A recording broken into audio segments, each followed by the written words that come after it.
Okay जी, बिस्मिल्लाहिर्रहमानिर्रहीम। Start करते हैं। भी आज का लेक्चर जो है इसमें यूनिट नंबर जो है वो हम डिस्कस करने जा रहे हैं 12। और इसमें जी हमने जो डिफाइन करना है इलेक्ट्रोमैग्नेटिक इंडक्शन आज सारा कंप्लीट करना है हमने। इसमें जो टॉपिक्स हैं इसमें सबसे पहले मैग्नेटिक फ्लक्स है।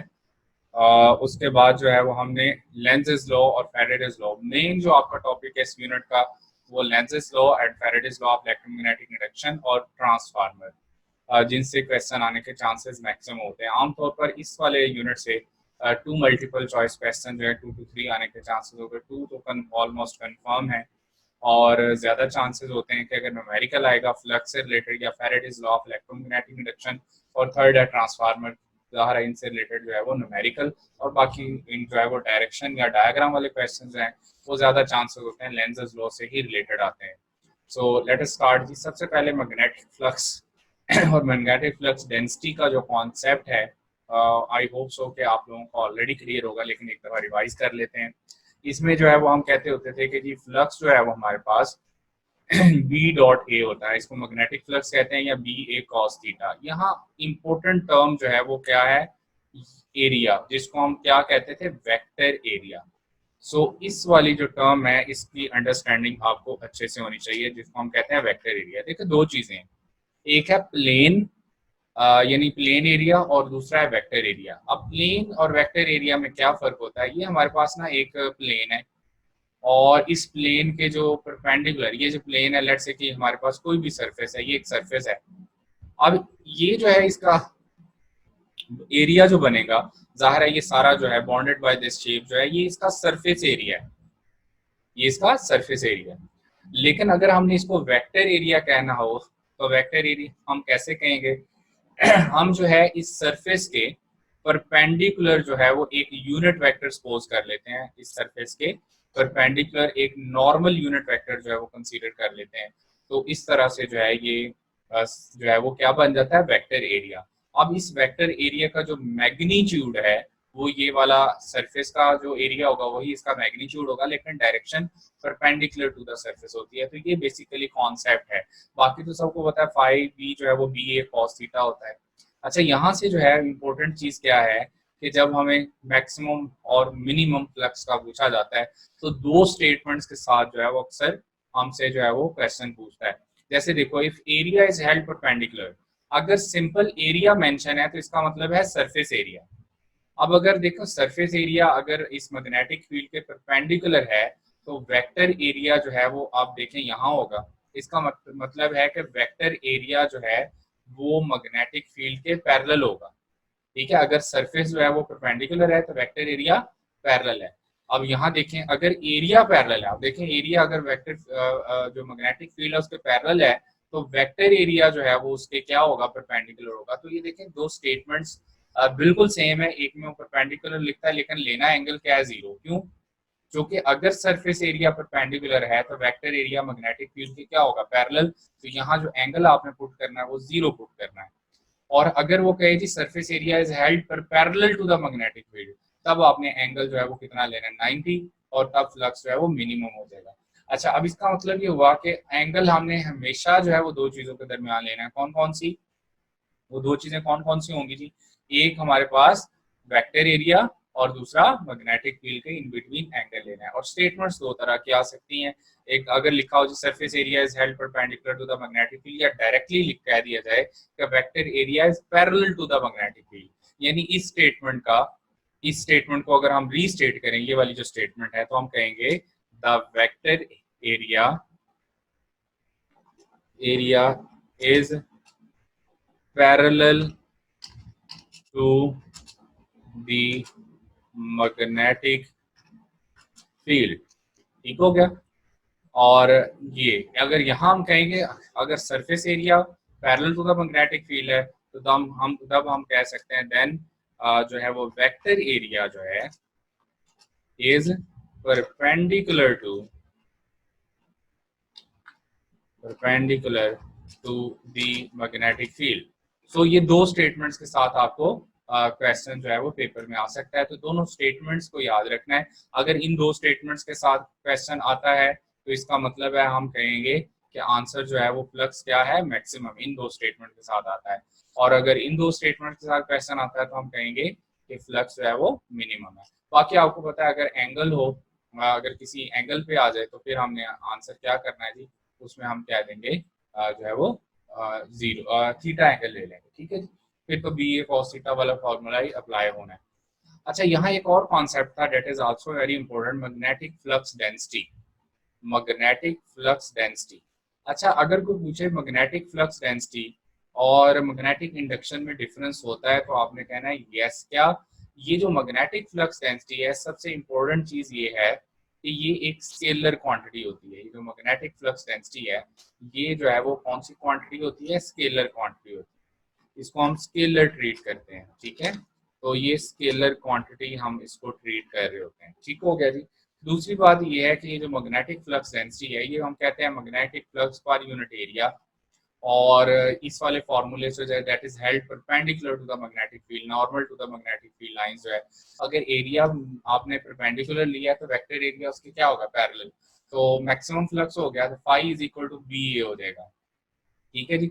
अगर फाई इज इक्वल टू आपके पास यहाँ पर हो गया जी, phi is equal to B A, तो यहाँ से जो मैग्नेटिक फ्लक्स डेंसिटी है यानी जिसको हम बी कह रहे हैं, तो वो बी ए किसके इक्वल हो जाएगा, फाई ओवर ए।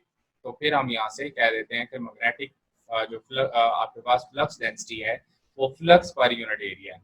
और इसका यूनिट चूंकि इसका फ्लक्स का होता है वेबर, तो हम कह देते हैं इसका यूनिट क्या होगा, वेबर पर मीटर स्क्वेयर। अच्छा, यहाँ पर फिर हमने ये यूनिट ऑलरेडी वैसे रिवाइज कर चुके हैं लास्ट यूनिट में, दोबारा बता देता हूँ। वेबर जो है तो वो किसके इक्वल है, जाहिर है मैग्नेटिक फील्ड का यूनिट है टेस्ला, एरिया का मीटर स्क्वायर, तो वेबर टेस्ला मीटर स्क्वायर के इक्वल भी हो सकता है। और टेस्ला हमें पता है 1 न्यूटन पर एम्पियर पर मीटर के इक्वल होता है। इसका मतलब है 1 वेबर जो है वो 1 न्यूटन मीटर पर एम्पियर भी हो सकता है। और जैसे टेस्ला जो है वो हमारे पास न्यूटन पर एम्पियर पर मीटर होता है, 1 वेबर आपके पास न्यूटन मीटर पर एम्पियर बनता है। ये यूनिट्स की भी एक नजर आपने प्रैक्टिस लाजमी कर लेनी है। तो मैग्नेटिक फ्लक्स का जो यूनिट है वो क्या होता है जी, वेबर। और इसका जो है वो जैसे सीजीएस यूनिट जो है, हाँ एक और चीज यहाँ पर याद कर लें, जो जैसे फोर्स का यूनिट जो है वो क्या होता है, डाइन इन सीजीएस सिस्टम। तो इन सी जी एस सिस्टम जो है, सिस्टम ऑफ यूनिट जो है, उसमें जो है वो हमारे पास the unit of magnetic flux जो है, मैग्नेटिक फ्लक्स, वो क्या होगा, उसको हम कहते हैं मैक्सवेल। उसको क्या कहते हैं कि मैक्सवेल। और वो जो मैक्सवेल है डेट इज हम कहते हैं जी 1 मैक्सवेल, ठीक है। इसका जो यूनिट है वो क्या होता है, मैक्सवेल। और 1 मैक्सवेल जो है वो हमारे पास अगर हम इसको वेबर की टर्म में लिखें तो वो 10 रेज टू पावर -8 जो है वो क्या बनेगा, वेबर बनेगा, ठीक है। इसका मतलब ये हुआ, आप कह सकते हो इट इम्प्लाइज दैट कि 1 वेबर अगर यहाँ से निकालना चाहें, ज़ाहिर maxwell is a smaller unit, तो 1 वेबर जो है वो किसके इक्वल बनेगा, that would be equal to 10 raise to power 8 maxwell. और अब आपने याद रखना है कि ये जो है मैक्सवेल जहां भी आ जाए ये किस चीज का यूनिट है, ये मैग्नेटिक फ्लक्स का यूनिट है, ठीक है जी। सो ये दोनों चीजें, जैसे हम गॉस का हमने पढ़ा था, 1 गॉस जो है वो 10 रेज पावर -4 टेस्ला होता है, यानी 1 टेस्ला 10 रेज पावर 4 गॉस के इक्वल होता है। इसी तरह से 1 मैक्सवेल 10 रेज पावर -8 वेबर या 1 वेबर 10 रेज पावर 8 मैक्सवेल के इक्वल होता है। समटाइम्स ना इस मैक्सवेल जो है, ये जो हमने पढ़ा मैक्सवेल, इसकी जगह जो है वो एक और नाम भी यूज कर सकते हैं। कुछ बुक्स में उन्होंने इसको यूज किया हुआ है, इसको हम उस साइंटिस्ट के नाम पे भी इसको कह सकते हैं, और ऑर्स्टेड, तो इसको समटाइम्स जो है ऑर्स्टेड भी कह देते हैं। तो 1 ऑर्स्टेड भी इसी के इक्वल होगा, वो 10 रेज़ पावर -8 वेबर के इक्वल होगा, या 1 वेबर 10 रेज़ पावर 8 और ऑर्स्टेड के इक्वल होता है, ठीक हो गया जी। तो ये तो हो गया जी, it is all about magnetic flux. अब इससे रिलेटेड जो छोटे मोटे क्वेश्चंस आ सकते हैं वो तो आप सबको पता है कि हमें जो है वो अगर मैग्नेटिक फील्ड स्ट्रेंथ यानी मैग्नेटिक इंडक्शन गिवन हो, मैग्नेटिक फ्लक्स डेंसिटी गिवन हो, वेक्टर एरिया गिवन हो, आपने उनको मल्टीप्लाई करना है या उनका डॉट प्रोडक्ट लेना है। अगर रेक्टेंगुलर टर्म में गिवन है तो वहां से आप मैग्नेटिक फ्लक्स कैलकुलेट कर सकते हैं। तो इससे रिलेटेड जो है वो न्यूमेरिकल इजी है, उनकी आपने प्रैक्टिस कर लेनी है प्रैक्टिस बुक से। नेक्स्ट हम बात करने जा रहे हैं इलेक्ट्रोमैग्नेटिक इंडक्शन। इलेक्ट्रोमैग्नेटिक इंडक्शन जो है वो क्या होता है, कहता है जी मैग्नेटिक फील्ड्स जो है वो थ्रू द सर्किट जो है वो कहता है जी changes and EMF and the current are induced. इस फिनोमेना को हम क्या कहते हैं जी, इलेक्ट्रोमैग्नेटिक इंडक्शन। जैसे देखो ये जो फिनोमेना है ये रिवर्स फिनोमेना है of magnetic effect of current. उसमें हम कहते थे जब किसी कंडक्टर में करंट जो है वो वेरी करता है, तो वेरिंग करंट जो है फ्लो कर रहा होता है तो उसके अराउंड मैग्नेटिक फील्ड प्रोड्यूस हो जाती है। इसमें हम कहते हैं कि अगर हम किसी कंडक्टर को किसी वेरिंग मैग्नेटिक फील्ड में प्लेस कर दें तो उसमें इंड्यूस्ड ईएमएफ प्रोड्यूस होगी एंड देन वो इंड्यूस करंट प्रोड्यूस कर देगी। इसकी एप्लीकेशंस जो हैं ये ज़्यादा इंफॉर्मेशन बेस आ सकता है। जितने भी पावर जनरेशन सिस्टम है वहां पर ईएमएफ का फिनोमेना ये वाला जो है वो इलेक्ट्रोमैग्नेटिक इंडक्शन इसका प्रिंसिपल है। ट्रांसफार्मर में म्यूचुअल इंडक्शन जैसे यूज होता है वो इसके प्रिंसिपल पर काम करते हैं। जितने भी क्रेडिट कार्ड एटीएम कार्ड जो है वो भी इसी प्रिंसिपल पर काम करते हैं। जब आप एटीएम कार्ड उसमें इंसर्ट करते हो तो वो बेरिंग मैग्नेटिक फील्ड में जाता है, जो उसके ऊपर मैग्नेटिक कोटिंग होती है उसको मशीन रीड करती है और आगे फर्दर ऑपरेशन होता है। इसके अलावा रेफ्रिजरेटर है, कंप्यूटर्स है, different plug into wall socket users induced EMF, सारे इंड्यूस्ड ईएमएफ है। देखें जो मंगला में इलेक्ट्रिसिटी प्रोड्यूस हो रही है, जो टरबाइन को वाटरफॉल से घुमाते हैं, ज़ाहिर है वो भी जो है वो induced EMF induce current produce कर रही है। सो ये जो हम इलेक्ट्रिसिटी यूज कर रहे हैं घरों में, डोमेस्टिक यूज जो है वो भी हमारे पास इंड्यूस्ड ईएमएफ ही है एक्चुअल में। अच्छा नेक्स्ट जो है हम बात करेंगे इंड्यूस्ड ईएमएफ इंड्यूस करंट, जैसे कि आपकी बुक में फर्स्ट टॉपिक भी है और उसी से ये रिलेट करता है, उसी से रिलेटेड जो है वहाँ से मल्टीपल चॉइस आने हैं। ठीक है, सबसे पहले हम बात करेंगे, कहते हैं जी कि ये इंड्यूस्ड जो इसको जो हमारे पास जो है मैग्नेटिक फील्ड जो है इस प्रोड्यूस्ड बाय करंट जो है ये जो है हमारे पास ये किसने डिस्कवर किया था, ऑर्स्टेड, यानी मैग्नेटिक इफेक्ट ऑफ करंट। लेकिन इसका जो रिवर्स फिनोमेना है ये किसने डिस्कवर किया था, फैराडे और जोसेफ हेनरी। दो नाम हैं आपकी बुक में लिखे हुए, एक फैराडे एंड जोसेफ हेनरी। हमें इसको जो है वो आई थिंक एडिट कर लेना चाहिए, फैराडे एंड जो है उसका नाम भी इसमें जरूर शामिल करना चाहिए, एंड जोसेफ हेनरी। तो फैराडे एंड हेनरी जो है ये basically discovered the phenomena the of electromagnetic induction. और इलेक्ट्रोमैग्नेटिक इंडक्शन क्या होता है, production of induced EMF induced current जो है बेसिकली इसको हम इलेक्ट्रोमैग्नेटिक इंडक्शन का फिनोमेना कहते हैं। और इसके अकॉर्डिंग जो है वो ज़ाहिर है इंड्यूस्ड ईएमएफ जो है वो क्या होती है, it is directly proportional to rate of change of magnetic flux. और यही बेसिक फिनोमेना है, यही बेसिक टॉपिक जो आपको एक्सप्लेन किया गया पहला, उसको जो समराइज करें विद इन वन लाइन, तो उसमें हमने रिजल्ट का कंक्लूड किया था कि induced EMF is directly proportional to the rate of change of magnetic flux. जैसे जी उसमें हमें एक लूप, हमने ना क्लोज लूप लिया, बस देखें इस लूप के साथ कोई एक्सटर्नल ईएमएफ का कोई सोर्स नहीं है, सिर्फ गलवानोमीटर लगा हुआ है। तो अगर हम इस लूप को रोटेट करवाते हैं तो इसमें जो है वो करंट जो है वो इंड्यूस होता है और ये गलवानोमीटर डिफ्लेक्शन शो करता है। कहता है जब हम इसकी डायरेक्शन चेंज करते हैं, डायरेक्शन ऑफ रोटेशन, तब इंड्यूस करंट की डायरेक्शन भी रिवर्स हो जाती है। इसका मतलब ये हुआ कि यहाँ पर मोशन ऑफ द लूप की वजह से इंड्यूस करंट प्रोड्यूस हो रहा है। तो जब उन्होंने इसको साइंटिस्ट ने जो है वो जब इसको डिफरेंट एक्सपेरिमेंट्स के थ्रू कंक्लूड किया तो उन्होंने गौर किया कि जो इंड्यूस करंट है वो किन किन फैक्टर्स पे डिपेंड कर रहा है। अगर हम speed of the conductor change करते हैं तो इंड्यूस करंट भी चेंज हो जाता है। अगर स्पीड ऑफ द कंडक्टर बढ़ाएंगे इंड्यूस करंट भी बढ़ जाएगा। रेजिस्टेंस ऑफ द लूप बढ़ाएंगे तब भी जो है वो इंड्यूस करंट बढ़ जाता, सॉरी बढ़ाएंगे इंड्यूस करंट कम हो जाता है। इंड्यूस करंट जो है उसका रेजिस्टेंस के साथ जो रिलेशन है वो कौन सा है, वो इनवर्स रिलेशन है। ठीक है, स्पीड के साथ डायरेक्ट रिलेशन और रेजिस्टेंस के साथ इनवर्स रिलेशन, यानी इंड्यूस करंट जो है स्पीड पे डिपेंड करता है, रेजिस्टेंस ऑफ द लूप पे डिपेंड करता है, नंबर ऑफ टर्न्स पे डिपेंड करता है। नंबर ऑफ टर्न्स बढ़ाएंगे इंड्यूस करंट बढ़ जाएगा, और स्ट्रेंथ ऑफ मैग्नेटिक फील्ड के ऊपर भी ये डिपेंड कर रहा है। तो इन सब फैक्टर्स के ऊपर इंड्यूस करंट जो है वो डिपेंड करता है। अच्छा अब आते हैं नेक्स्ट जो है इंड्यूस्ड ईएमएफ। ये चारों फैक्टर आपने याद रखने हैं, जो कि इससे रिलेटेड मल्टीपल चॉइस आते रहते हैं कि इंड्यूस करंट की डिपेंडेंस किन फैक्टर्स के ऊपर होती है। अच्छा अब हम आते हैं इंड्यूस जो है वो ईएमएफ। इंड्यूस्ड ईएमएफ किन फैक्टर्स पे डिपेंड करती है। सबसे पहले यहाँ पर एक बहुत ही इंपॉर्टेंट जो है वो चीज जो है यहाँ पर आपने जो है वो सबसे पहले इसको अंडरलाइन करना है, वो क्या, कहता है कि ये जो इंड्यूस्ड जो है वो ईएमएफ होती है इंडिपेंडेंट ऑफ द रेजिस्टेंस होती है। ठीक है, ये वाला जो है यहाँ पर कहता है ये जो इंड्यूस्ड ईएमएफ है ये इंडिपेंडेंट ऑफ रेजिस्टेंस होती है। कैसे, इसको जरा मैं यहाँ पर एक्सप्लेन कर देता हूँ। ठीक है जी, इंड्यूस्ड ईएमएफ जो है, induced EMF is independent of what, resistance. ये रेजिस्टेंस आपका जो है वो लूप के ऊपर डिपेंड नहीं करती। ठीक हो गया। अच्छा, जरा गौर करते हैं यहाँ पर। अगर हमारे पास जो है वो देखिए I multiply by R constant कह रहा है, जैसे मैंने ऊपर कहा कि I inversely proportional to resistance होता है। What does it mean? I यानी induce current multiply by resistance of the loop जो है, कहता है ये हमेशा कांस्टेंट रहेंगे। रेजिस्टेंस ऑफ द लूप जो है वो हमेशा जो है ये दोनों का प्रोडक्ट जो है वो कांस्टेंट रहेगा, इसमें चेंज नहीं होना। क्यों कांस्टेंट रहता है, जरा देखते हैं।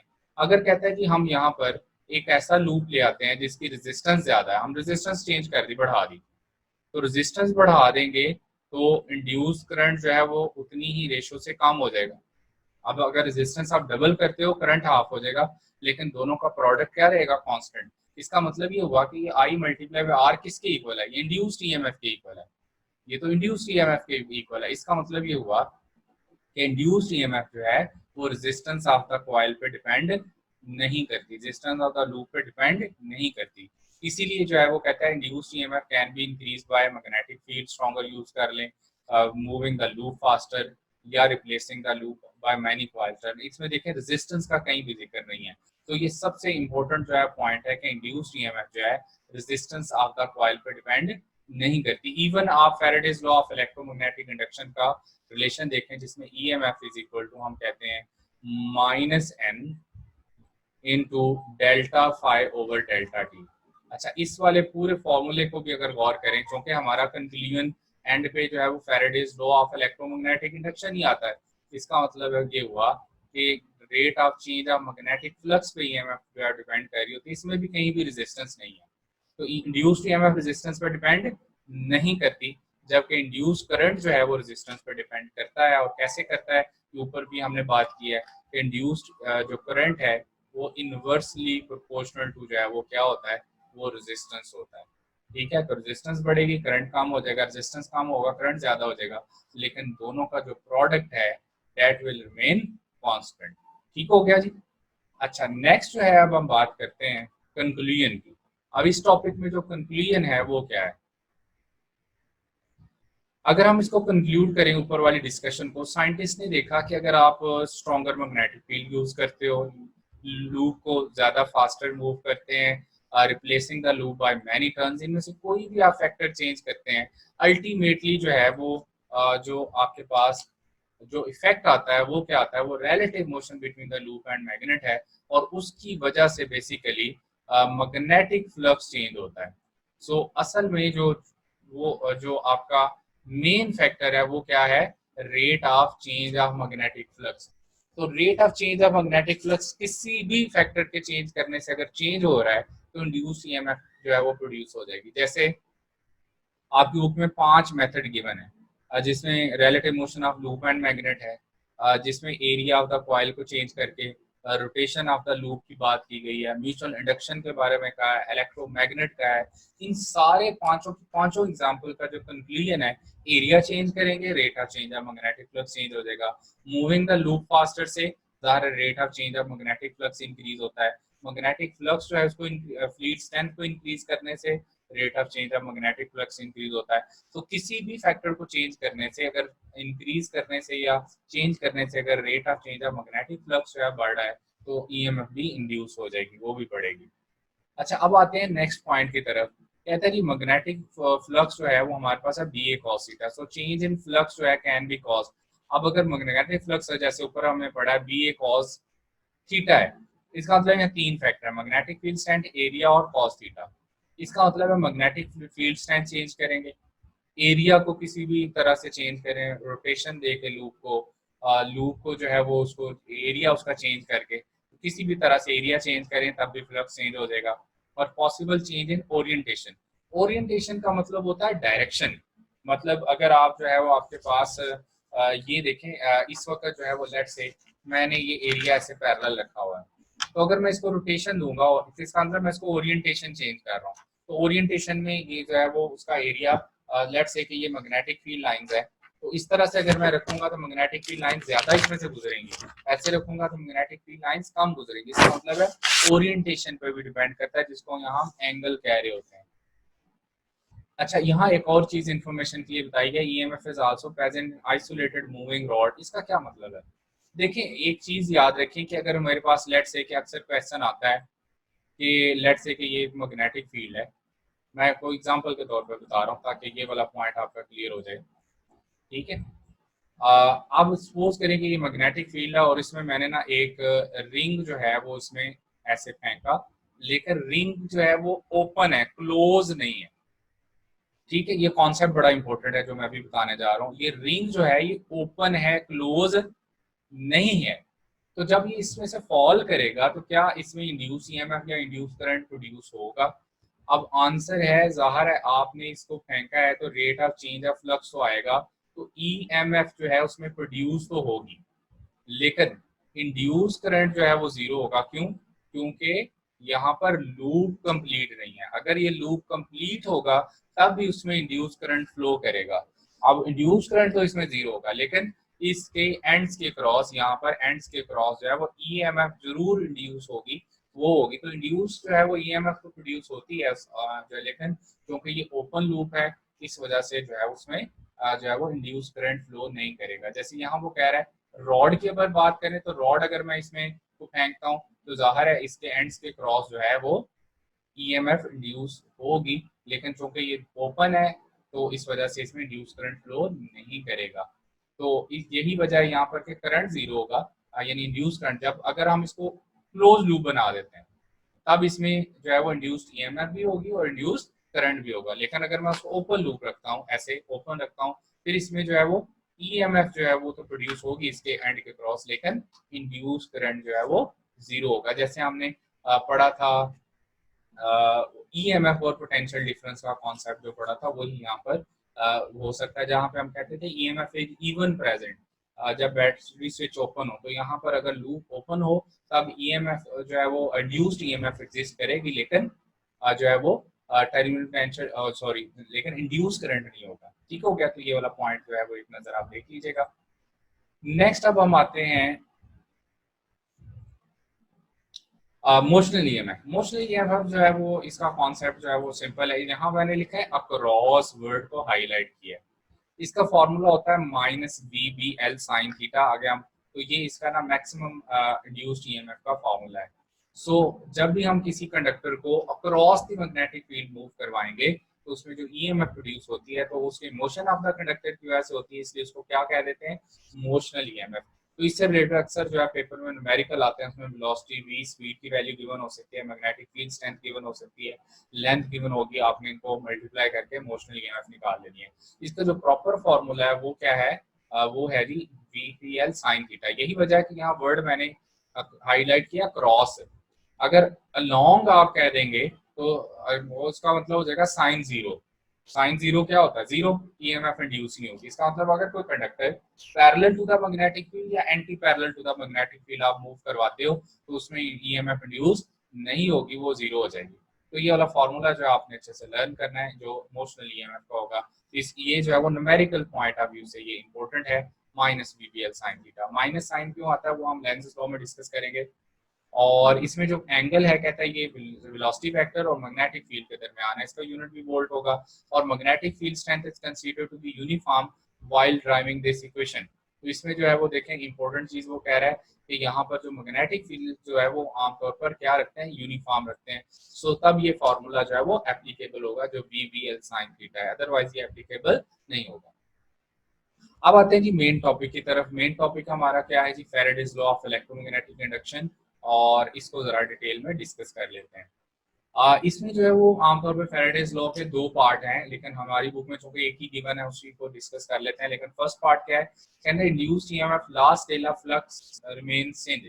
जब तक rate of change of magnetic flux हो रहा है तब तक जो है वो किसी भी कंडक्टर में ईएमएफ इंड्यूस होगी, अदरवाइज क्या हो जाएगी? जीरो।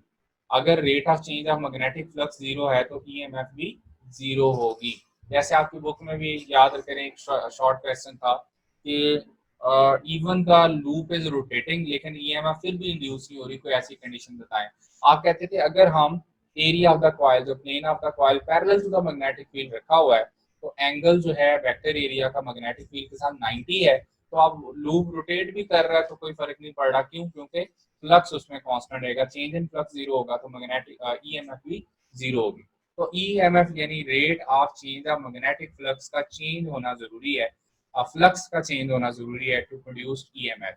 सेकंड लॉ तो सबने पढ़ा हुआ है, कहता है induced EMF is directly proportional to rate of change of magnetic flux, यानी ईएमएफ जो है या हम कह सकते हैं that is directly proportional to the rate of change of what magnetic flux. इसके कहते हैं ये डायरेक्टली प्रोपोर्शनल है, तो जितना rate of change of magnetic flux ज्यादा होगा उतनी ईएमएफ भी ज्यादा होगी। ठीक है जी। सेकेंडली जो है वो यहाँ पर कहते हैं इंड्यूस वोल्टेज जो है in the coil is proportional to the product of number of loops and rate at which the magnetic field within the loop. इसको हम जरा डिस्कस कर लेते हैं, फैराडेज लॉ को भी डिस्कस करते हैं। कहते हैं Faraday's law gives the magnitude of induced EMF, जबकि ये वाला पॉइंट जो है वो भी आपने याद रखना है। इनसे इस कॉन्सेप्ट से रिलेटेड भी मल्टीपल चॉइस बनते हैं। क्या? फैराडेज लॉ बेसिकली जो है वो हमें magnitude of induced EMF calculate करना बताता है कि कैलकुलेट कैसे करना है, जबकि जो लेंजेस लॉ है ये हमें बताता है कि इंड्यूस्ड करंट की डायरेक्शन जो है वो कैसे फाइंड करनी है। मैंने बोला induced current, not induced EMF. तो लेंजेस लॉ इंड्यूस्ड करंट की डायरेक्शन बताता है, इंड्यूस्ड ईएमएफ की नहीं बताता। फैराडेज लॉ जो है वो हमें क्या करता है, वो मैग्नीट्यूड कैलकुलेट करना सिखाता है कि हमने मैग्नीट्यूड जो है वो इंड्यूस्ड ईएमएफ का कैलकुलेट कैसे करना है। तो इसको जरा डिस्कस कर लेते हैं, फिर हम लेंजेस लॉ को डिस्कस करते हैं। देखो बात ये है कि हमारे पास जो है ईएमएफ जो है, इसको जरा फैराडेज लॉ में ओपन करने लगा हूँ कि इससे कितनी तरह के न्यूमेरिकल आ सकते हैं। पहला तो सिंपल सा जा रहा है, न्यूमेरिकल की फॉर्म होगी जिसमें हमें ये वाला फार्मूला आमतौर पर यूज करना होता है, जिसमें minus N into formula use करना होता है delta phi over over delta T. ठीक है जी, जिसमें ये वाला फार्मूला डायरेक्टली यूज हो रहा हो। ऐसा क्वेश्चन जिसमें हमें rate of change of flux directly given हो और नंबर ऑफ लूप्स, आमतौर पर क्वेश्चन के शुरू में लिखा होता है अ कॉइल या अ लूप ऑफ वायर। जब आ लूप ऑफ वायर लिखा हो इसका मतलब है कि नंबर ऑफ लूप्स आपने कितने लेने हैं, 1, बाकी आपका फॉर्मूला अप्लाई हो जाएगा। दूसरा इसमें देखें, हमारे पास यहाँ इस फॉर्मूले को अगर हम ओपन करें तो यूं भी हो सकता है, इसी वाले को माइनस एन।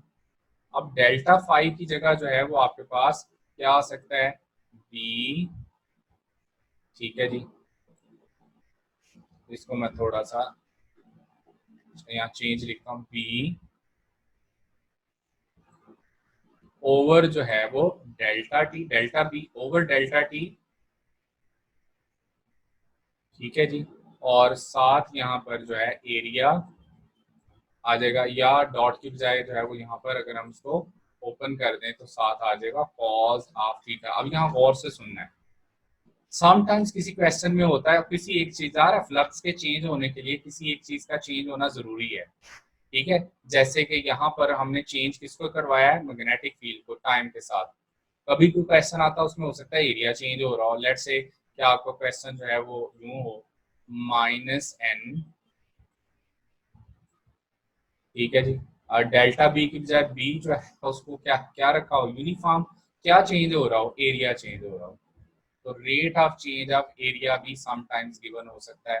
उसमें कह दीजिए कि डेल्टा ए जो है वो चेंज हो रहा है। ठीक है, अब उसमें क्या होगा, आप कहेंगे जी डेल्टा ए डिवाइडेड बाय जो है वो डेल्टा टी,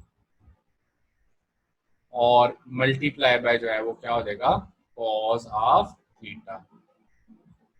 ठीक है, अच्छा अब गौर करें यहाँ पर, तो इसका मतलब ये है कि यहाँ पर जो है वो आपके पास जो हमें जो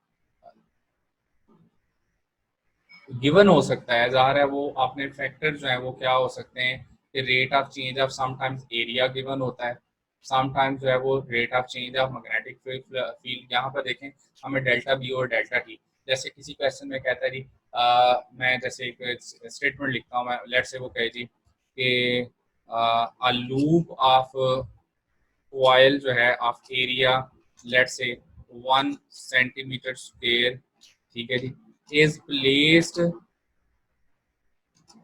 इन अ वेरिंग मैग्नेटिक फील्ड, ठीक है, magnetic field, magnetic field at let's say जी उसमें कहा जाए 5 टेस्ला पर सेकंड। अब जब उसने कहा 5 टेस्ला पर सेकंड तो इसका मतलब ये है कि आपको delta B over delta T की वैल्यू गिवन है।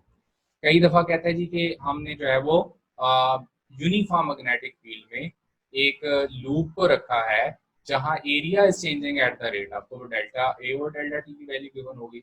समटाइम्स ओरिएंटेशन चेंज हो रही होती है, ठीक है, और यहाँ पर हमें एंगल भी गिवन होता है, यूजली एंगल 0 या 90 ज़ाहिर गिवन होगा, 90 होगा तो 0 हो जाएगा, और cos 0 1 होता है तो मैक्सिमम ईएमएफ इंड्यूस हो जाएगी। सो इसको जो है वो आपने अच्छे तरीके से फॉर्मूले को एनालाइज करना है, देखना है कि कितनी टाइप्स के आपको जो है प्रैक्टिस बुक में क्वेश्चन गिवन है, उसके अकॉर्डिंग आपने इसको प्रिपेयर करना है। एक और चीज यहाँ बड़ी इंपॉर्टेंट, हम कह रहे हैं कि हमारे पास जो है ये जो हमारे पास Faraday's law of electromagnetic induction है, यहाँ पर एक और इम्पोर्टेंट कॉन्सेप्ट है, वो है इंड्यूस्ड चार्ज का कॉन्सेप्ट।